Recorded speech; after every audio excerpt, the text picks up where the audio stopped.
Hi there, I'm Jersey Droz, cartoonist and teaching artist, and today I'm going to be painting this drawing of Kermit the Frog in the Wild West Showdown scene from the Muppet movie. We're going to get started right now. So, this time, for those who have been watching other live streams, this time I came prepared. Check it out. Actual, like my watercolor brushes and a little glass of water, which already has some yellow paint in it, so I was mixing up some yellow paint before I got started. So I took my big brush and, just gently applied like a little wash of water on here to wet the paper ahead of time. Somebody asked me on some other forums, how do you keep the paper from buckling? And the truth is I don't. You can see it's buckling right now. I probably should tape it down to something. I'm continuing to iterate and learn from different drawing streams. So you can see also that Kermit has blue all over him. Again, I don't want to assume that y'all have been following along in every live stream I've done, but that is what is called drawing gum. It's a masking fluid that I apply over top of him so that the paint will not get through when I'm painting over for the backgrounds. And I'll be able to paint him afterwards. I'll peel that blue stuff off. Paint him afterwards. Probably a lot of you know this, but you know what? There's young people who watch my channel, and I want to make sure that they are not alienated or excluded by what I do here. So what I'm doing right now, doing a wash of yellow over everything. I'm going to have the background be all kind of monochromatic, kind of sepia tone. That's the plan. I don't know if I'm going to pull it off. But I want him to pop. So I'm going to use a lot of like oranges and yellows and reds and earth tones for this part.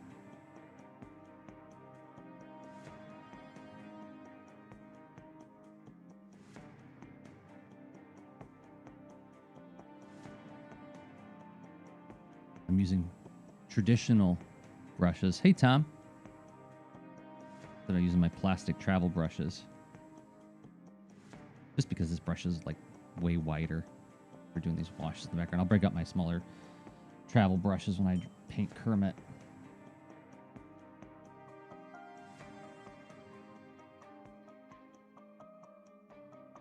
Drawing gum, Tom. Gum. You know what I meant. All right, let's mix some more colors. Orange.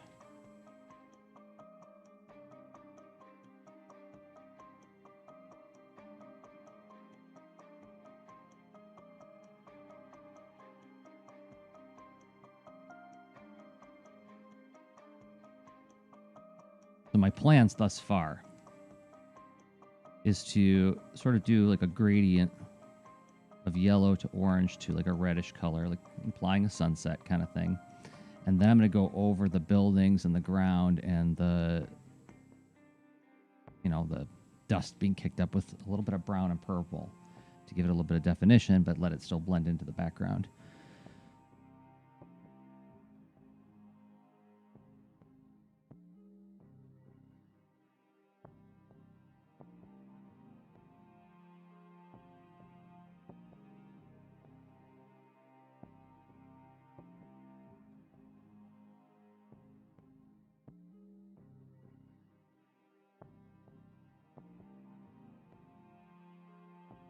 And what I might have to do is while this dries, I'm going to have to take a break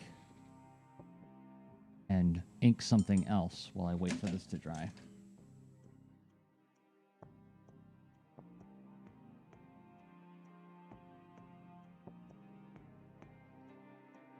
Whoops, that is getting orange in there, pal.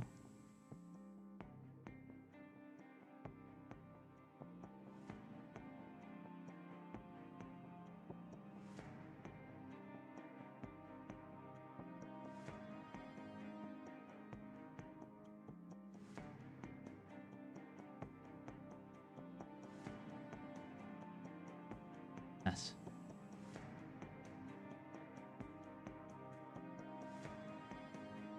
Yeah, because like I said in past streams, when I had took my watercolor class, we had hair dryers actually on hand for over top of the painting, let it dry really fast. Didn't prepare for that today, so I think while this dries, I'll switch to something else. Good thing I always have a backup. I have a backup today. Okay, so Kermit, you go over there. Break out 1970s Paddington Bear. I'm going to ink up. With what? A couple of brush pens. What I always use.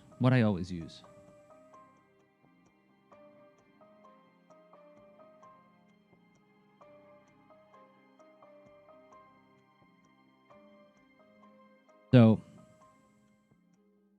if you're just joining the live streams, I've been, ever since I switched to Tuesdays, I switched what I'm doing. My Baron Von Bear streams are now, oh, you know what? Check this out.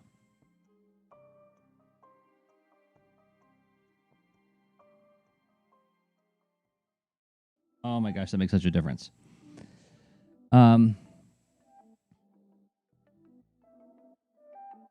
Right. For those who haven't been tuning in every week, my graphic novel, Baron Von Bear and the Case of the Two-Faced Statue, got picked up by Iron Circus Comics, so I'm now under contract on the book, and I'm going to be drawing that for the next year and a half. But I can't share all of that material, so my public live streams had to change.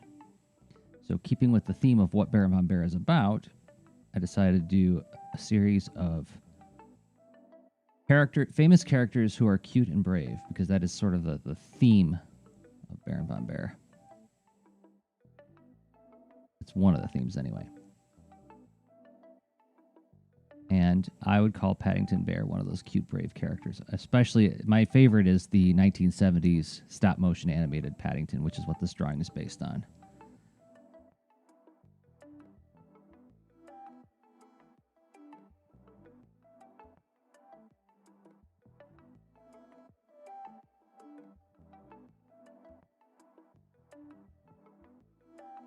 And the time it takes me to ink this, my Kermit drawing will be dry, ready for the next round of colors. Thank you for the congratulations. Yes. Yeah, it's I'm very, very happy about that. I've wanted to do that book for a long time. And I did an email, sort of like in my email newsletter, I told the story of like basically chronicling all the iterations of that character. And the first time I ever drew him was around 2001, 2002. And he actually made some cameos in some of my books over the years, including The Front Rebirth. He showed up as Jared the Abominable Snowman's plushie. But I've been drawing him. He's been populating my sketchbooks for going on 20 years now. And I never knew what to do with him. I was just like, I want to do something with this character someday. And in fall of 2018, was it really that long ago? No, it was 2019. Fall of 2019, I put together a pitch for the book and was shopping it around. Shopped it around for, almost 2 years. And finally got picked up.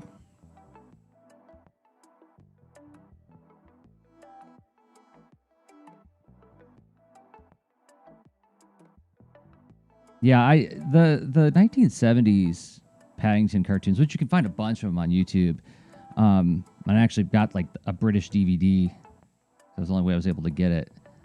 Oh my gosh, they're so charming. Because Paddington in the cartoon is a three-dimensional puppet, with all the little armatures inside of him so they can pose him and everything. But every other character in the story is a paper cutout. It gives it this kind of surrealistic kind of charm that I really enjoy. And I also love the narrator's voice. I love that we can't see Paddington's mouth and he doesn't emote that much. It has this face and like the little muzzle moves every once in a while. But like when he gives people a hard stare, he just looks like this. So yeah, it's probably a little bit of inspiration for like some of the idea behind Baron von Bear and how he doesn't really, his face doesn't really emote.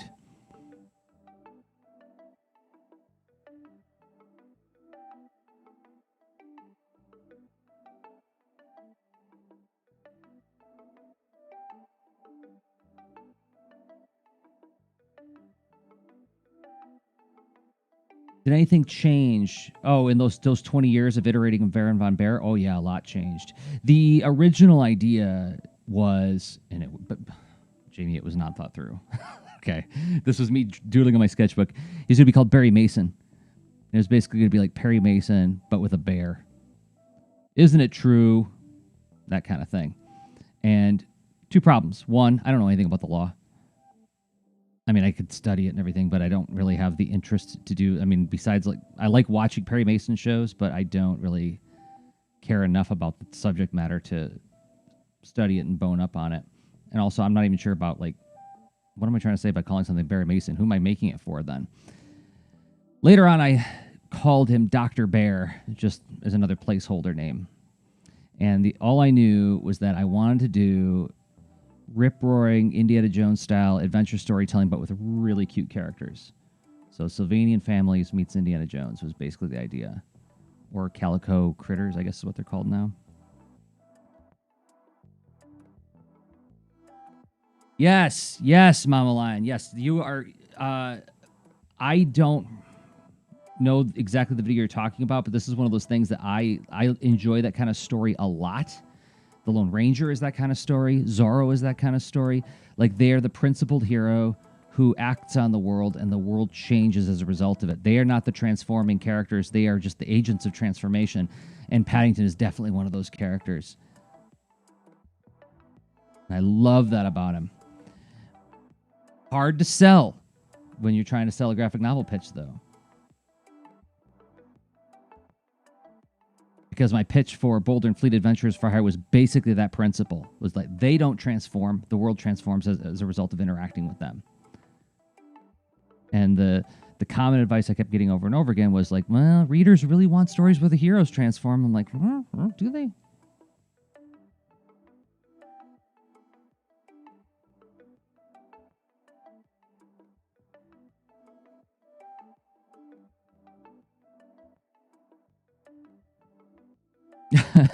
Yes, Jamie, I suppose I could have like Barry Mason be like a book he reads. Or, you know, the world I've made for these characters is like one where you can have like fantasy stuff and like technological stuff. So, I mean, there's nothing to say I couldn't have a TV show.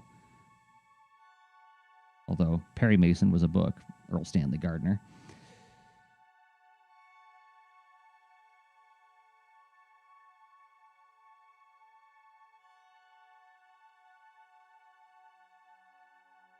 And in one of the iterations of the various versions of Baron von Bear, like after he changed to Baron von Bear, I knew I wanted him to have something to do with cursed objects. That was going to be the thrust. Because I'm also a fan of Friday the 13th, the TV series, the Fox television show from like the late 80s, early 90s.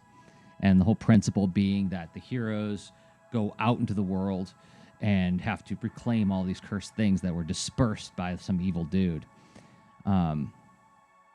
So I played with lots of different versions. Like one was he was going to be friends with a robot named Lord Tractorman, and some lady dinosaur. I forget what her name was. I'd have to go back to my notes. And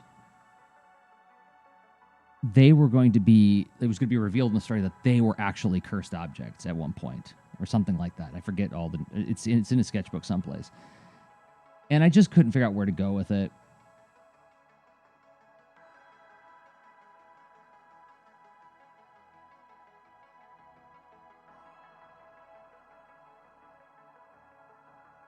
And then I did the mini comic, which was in 2018. And in that, I introduced the concept of he has these little ghosts who live in a staff called the Wisps. And he doesn't have any magic powers himself, but he relies on the Wisps to help him locate and decurse cursed objects. So instead of like Friday the 13th, where it's like, let's take them and put them back in the hold or whatever, we make them safe again. And the new pitch that got sold is modifying that idea a little bit more, which I will not go into for a couple reasons. One, because I don't want to spoil the story years before it comes out, because I haven't finished writing. I mean, I finished a draft of the script, but I am trusting that the story is going to change through the many iterations of editing and rewriting it.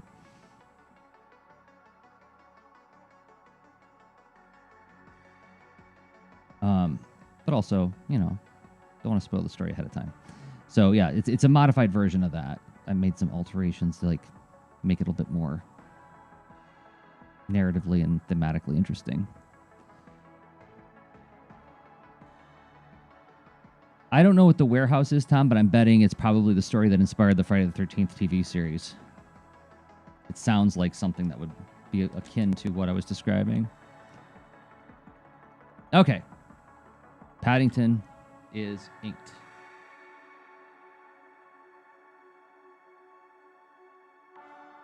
Go back to Kermit the Frog. And he's still a little damp.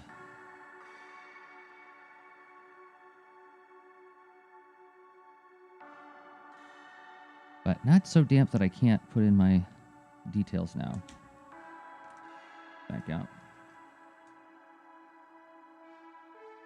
Yeah, I can't remember where the wisps came from as a concept. I just know I've always been a fan. Let me change to my 3-up so you can watch mix paint too. I've always been a fan of the idea of like the concept of the will-o'-the-wisps, these little balls of light that distract people. And so I thought, okay, well, I haven't heard that used a lot for like sorcery. And then I got to like think about, well, like the thing I get excited about, and you can correct me if you don't, I mean, let me know if this doesn't sound terribly interesting to talk about, because I'm really trying to figure out over this next year and a half, like how do I craft my marketing messages around this book. I get excited about the design language that opportunities that happen when you introduce characters like the wisps, because they don't have faces, right? They're just little balls of colored light. And so I thought, well, how can I communicate their personality visually? Through dialogue, of course, but can I also communicate it visually? So I thought, okay, they'll all have different shaped eyes, and the eyes will be like the first clue as to what their inner life is like. And so you see Violet, she's got like angular eyes, and Blue has more like horizontal, like sleepy eyes. Greens are rounder, and oranges are more alert and vertical. And then I thought, oh, well, I can communicate what their personality is in the way they move. It'll tell you about their magic and who they are. So Violet has cleverness magic and speed magic. So she moves very angularly, like a Tron vehicle kind of thing. Orange is heat and strength energy, and so he has a flame trail, right? Stuff like that. I get excited about that kind of stuff, but I worry sometimes that like that's the kind of like inside baseball or behind the scenes stuff that's like less interesting to a young person. So young people who are watching, if any of my students are watching, you let me know if that sounds interesting or not. Or did I just say a bunch of words that don't really add up to anything? And please let me know the truth.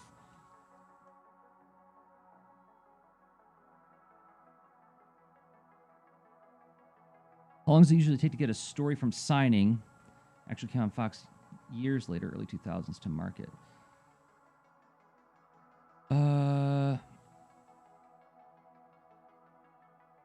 I forgot about the wisps being mentioned in Brave. Right. How long does it take? Yeah, so I feel like Baron von Bear got picked up pretty quickly, relatively speaking. I mean, because I only had it on the market for, a couple years. And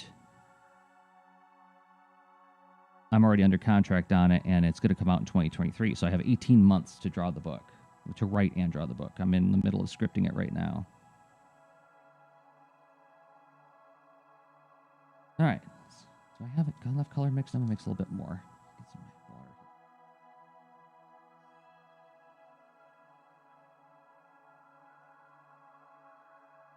There was, speaking of wisps, there was a Spider-Man villain named Will-o'-the-Wisp who was like just like this weird dude in a green jumpsuit and long blonde hair.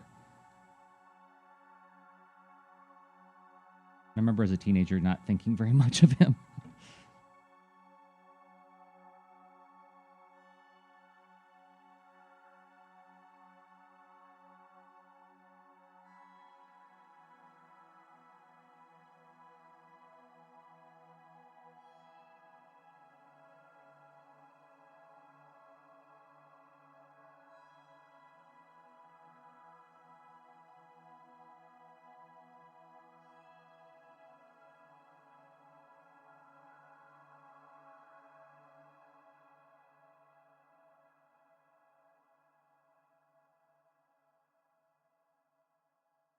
I'm not going to try to be too uptight about the way the colors blend and mix on this.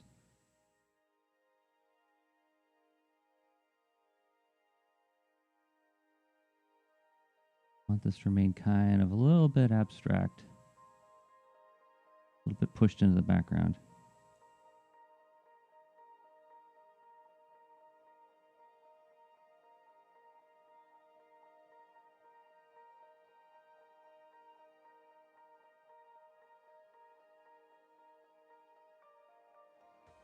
Oh, so the warehouse was a TV show. I was thinking it was like some book.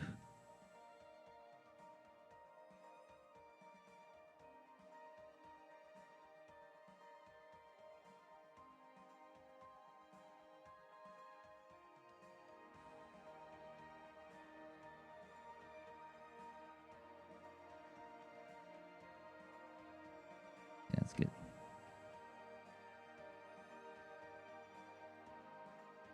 Anyway, the inspiration really boils down to I was just excited about the prospect of trying to do something with like a lot of satisfying action and like a little bit of a spookiness, like a horror vibe to it, but for middle school. Partially because that's the audience that I like to serve the most, but also because that's about the level of horror and spookiness I can take.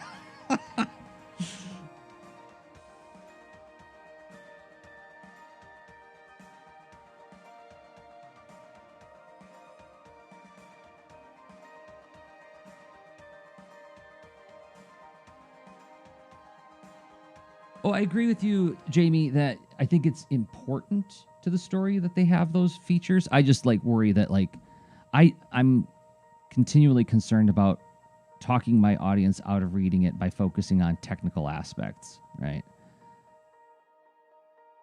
Like, oh, what? Do I got to have like a PhD in design language in order to read your book? Jeez.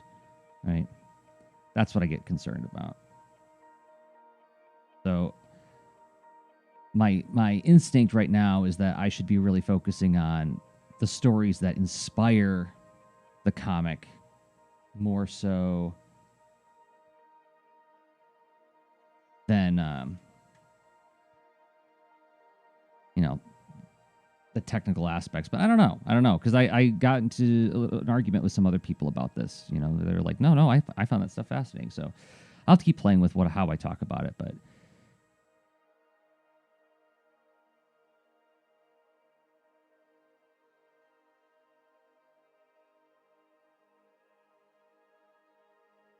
yeah, Mama Lion, I'm with you. Really like realistic, scary stuff is. I just don't have the stamina for it. I used to when I was younger. I think part of that, and I think about this a lot when it comes to like writing scary stuff for young people. Is I think part of it is the transgression of like, oh, I'm not supposed to be watching this. Mom and dad told me not to watch Annabelle. I'll get nightmares. So I'm gonna watch it. No, I got nightmares.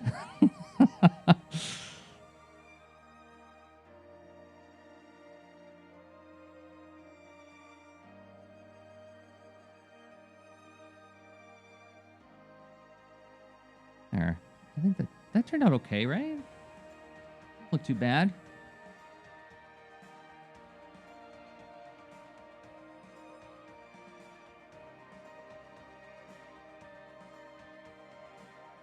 So, by the way, I did make sure to have this information at the ready this time. if you want to know more about this project, if I've intrigued you in any way, and you haven't joined either the Patreon or my free monthly newsletter, I'm doing a monthly roundup of all the stuff that I make and putting in a newsletter along with some behind-the-scenes Baron Von Bear stuff. But if you want to see all the Baron Von Bear behind-the-scenes stuff, my Thursday live stream is now Patreon only, and that's at patreon.com/Jersey. And I'm actually sharing the material as I make it. So, okay, back to painting Kermit the Frog. So now comes the tricky part. See if I can peel off this stuff. Get this rubber cement kind of thing. And the reason it's tricky is sometimes when I put it on too thick, I've pulled off my ink lines, and then I get really sad.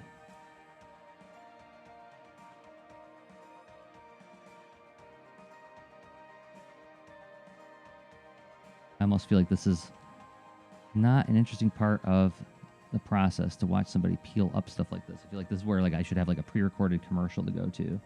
While I'm peeling the rubber off of my drawing, word from our sponsor.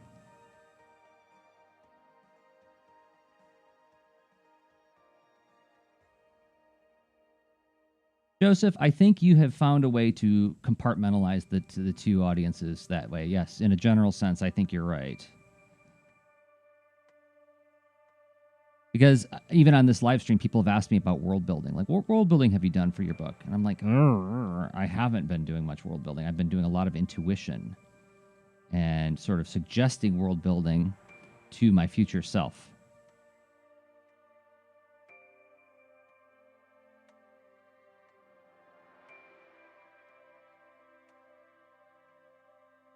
And actually, that was on last week's Thursday live stream. I was talking about this idea of naming scary places. That was one of the things I was sharing as a behind the scenes thing, like how I struggle with that part and what I was landing on and how I was trying to back away and think about, okay, what's the general principle of what I'm trying to arrive at here?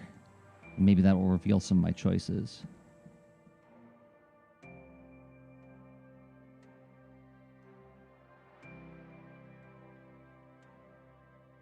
And people are still talking about horror movies in the chat, and one that I watched recently that was actually pretty kind of, I would say, gorier than I usually watch, but I really enjoyed it. Although watching it during COVID might not be the best idea. At least when I watched it, I was like, oof. Train to Busan, which is a Korean film, Korean zombie film about people trapped on a train as a zombie outbreak is happening. Oh, see, I peeled up some of the lines. I have to fix some of the lines. See that? Oh, what a drag. Put it on too thick on his face, and I knew it when I did it.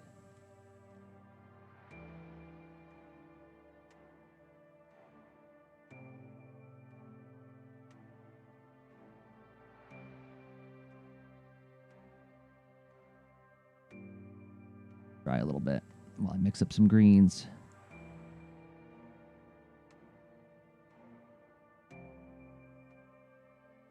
We all know what scene this is from, right? In the Muppet movie? He's getting ready to show down with Doc Hopper.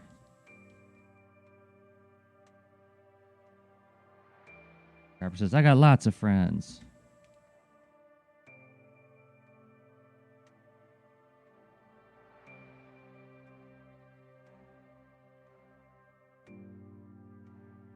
Yellow. We're going to do yellow highlight on him.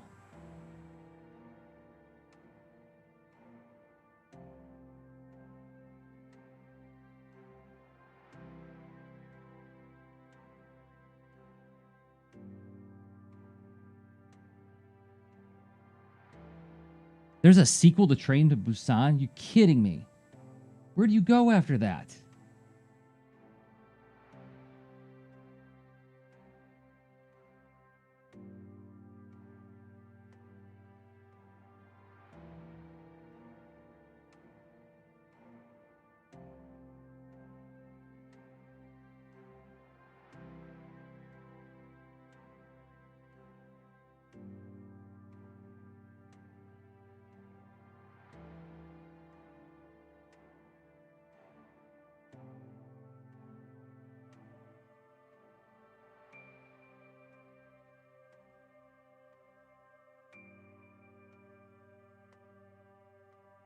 This was actually, if I'm not mistaken, this was the first movie I saw in the cinema, in the theater.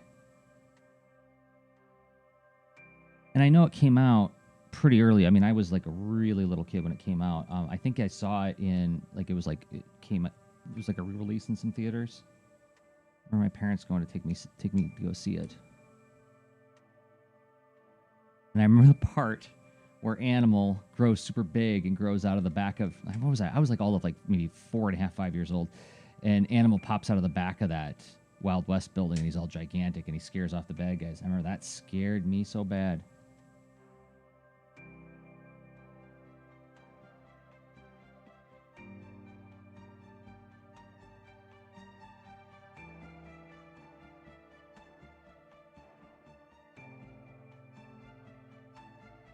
Called Peninsula? Oh man, you're kidding me. I already imagine what that's about.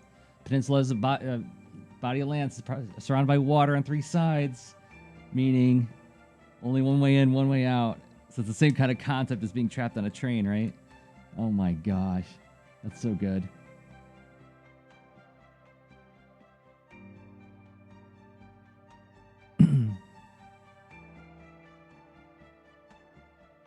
I gotta remember, Tom, I was born in 74, so by all family reporting, I did go see the first Star Wars movie in the theater, but I have no recollection of it. I do the first Star Wars movie I remember seeing in the theater, since it's May the 4th, I guess we can talk about that, is Return of the Jedi. I remember seeing that.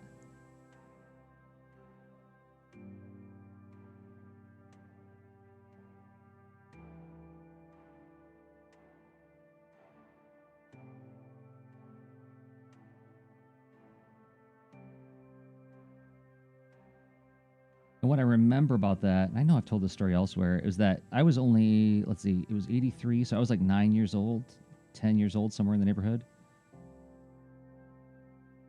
And I went to the movie with my little brother and my little sister.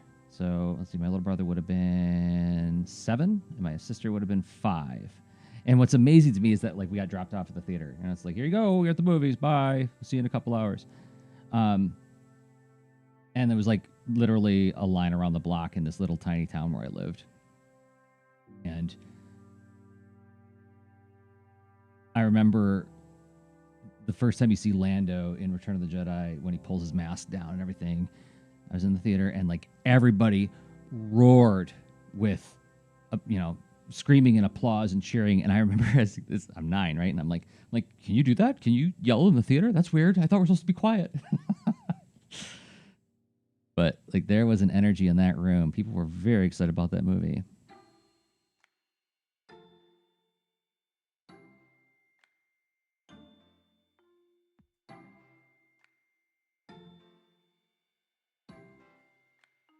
Yes, Tom, I'm a younger man.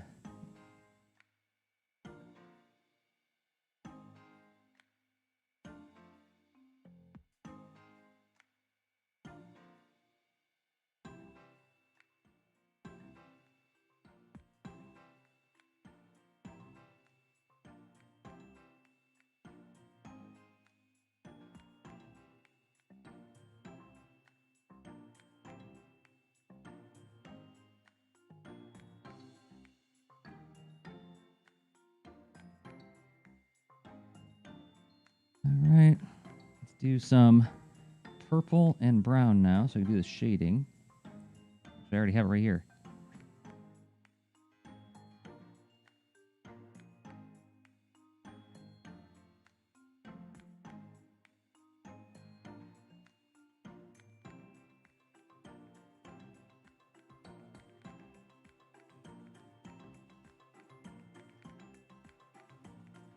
A little bit more indigo in there.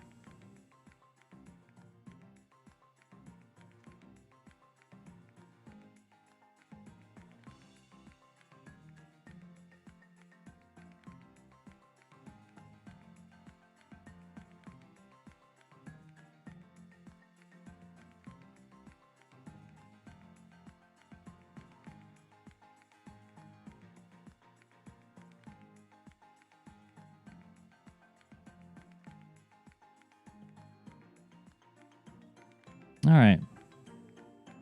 time to mix up some Kermit green. Got a good start going right here.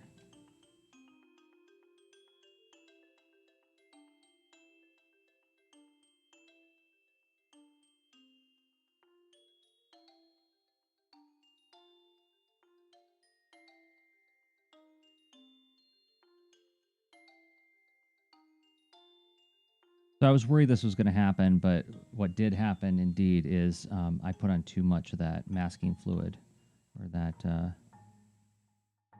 what do they call it? Drawing gum.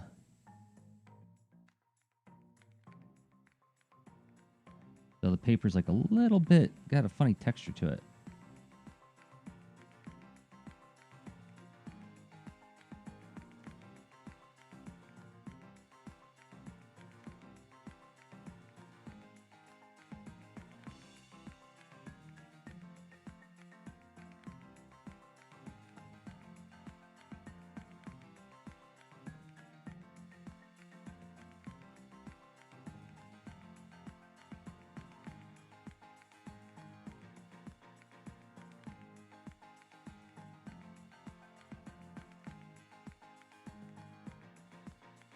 See you, Tom. Thanks for stopping by. In case I don't see you again.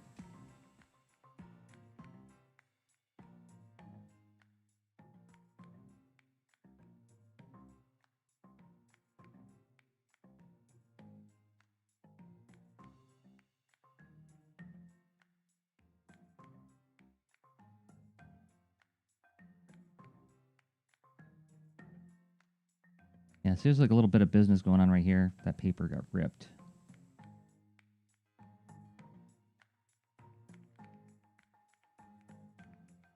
Let's see what I can do with it.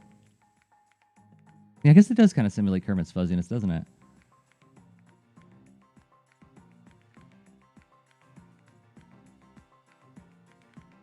All right, so now what I'm going to do, I'm going to put a purple in here.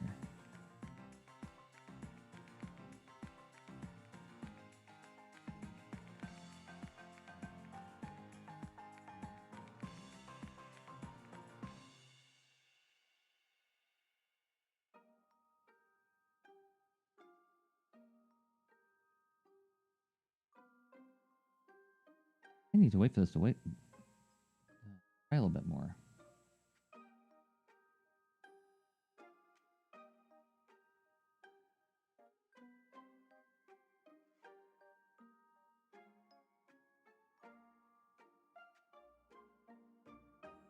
Guess next time I am going to bring a hairdryer.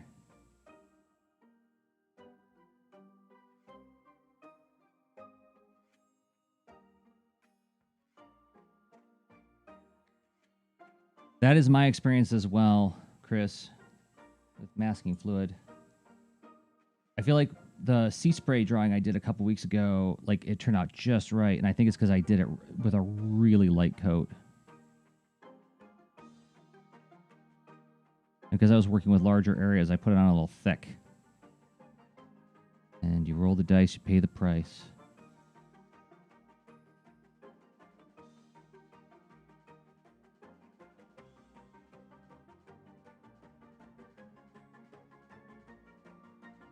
Yellow here.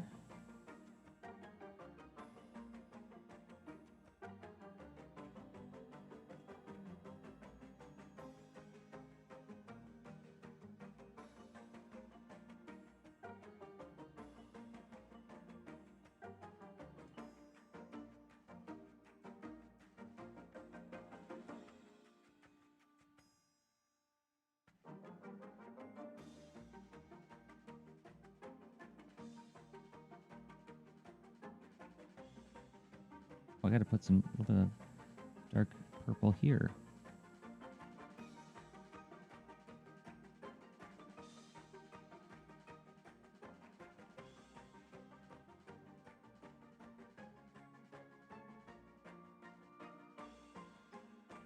A little bit darker yet.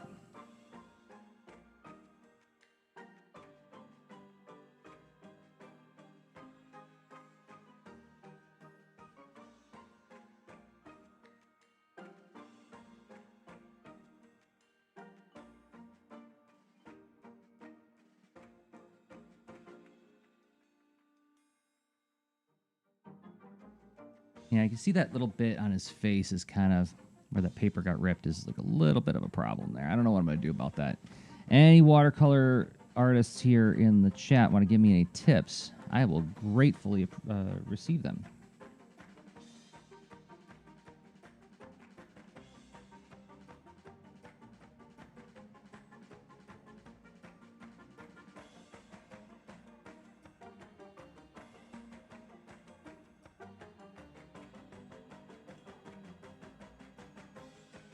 I anticipate it'll be something along the lines of like a little bit of sandpaper on it and then repaint it, but I don't know.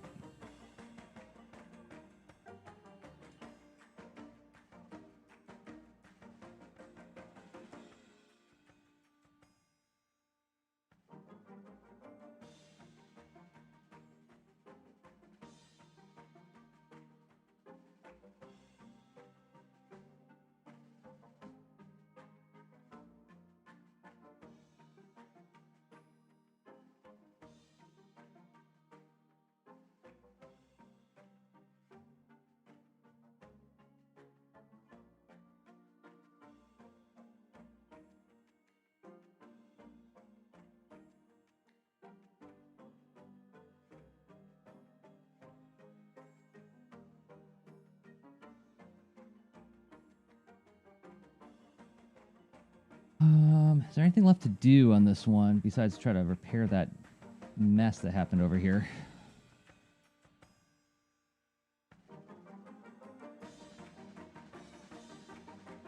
Try razoring the fibers away to repaint it, but it would be a delicate process. Yeah, you know what? I might just call this one. call it a loss. It's it's a good attempt. I post it online. I'll just Photoshop that out, and I won't put it in my Etsy store. That other.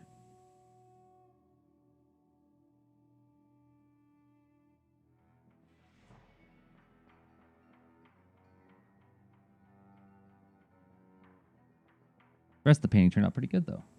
Not too bad. How much time I got? 42 minutes. I got 18 minutes left.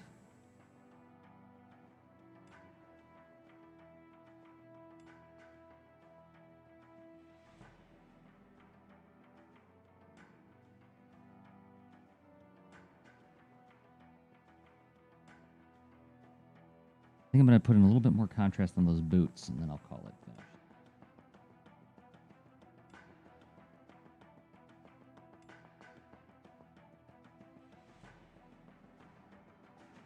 I mean, on the one hand, the masking fluid did give me the opportunity to do that background like that. That would have been impossible to do if I was trying to brush all the way up to the edges, so. Trade-offs, trade-offs, trade-offs.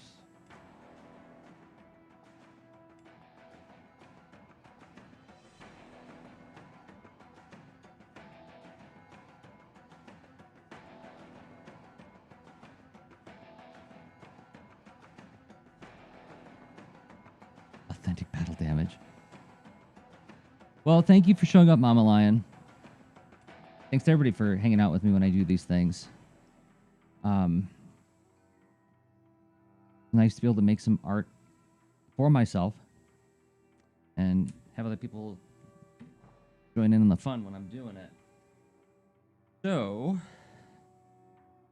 I think I'll call this one good for now. So next week, I will probably wind up painting this Paddington. If you like hanging out with me on Thursday, you can join my Patreon, and I'm going to be working on this. I'm doing some character design work for one of the antagonists of Baron von Bear. So I did the drawing last week. This week I'm going to digitally paint it and talk about some of the ideas I have about the villains of the story. So, and the other thing I'll point you at is, I put, well, not this one, but I put most of my drawings in my Etsy store. That's at tinyastronaut.com. We'll get you there. And once again, there's the Baron von Bear in the case of the Two-Face statue. If you haven't signed up for the email list or the Patreon, you can do so at baronvonbear.com. So, I guess I'm going to wrap this one up a little bit early. Let's give you a close look at how it shook out. Not too bad.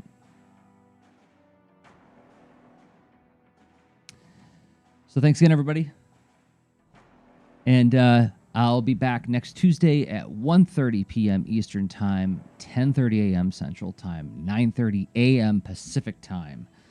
And you can follow me on Twitch or YouTube. If you're watching this on YouTube, please consider hitting like on the video. That helps more people find it. And if you're on Twitch, thank you for following me on Twitch. And yeah, until next time, I've been Jersey Drozd of rss.jdrozd.com for everything that I make. And, you know, patreon.com/Jersey. Okay, bye.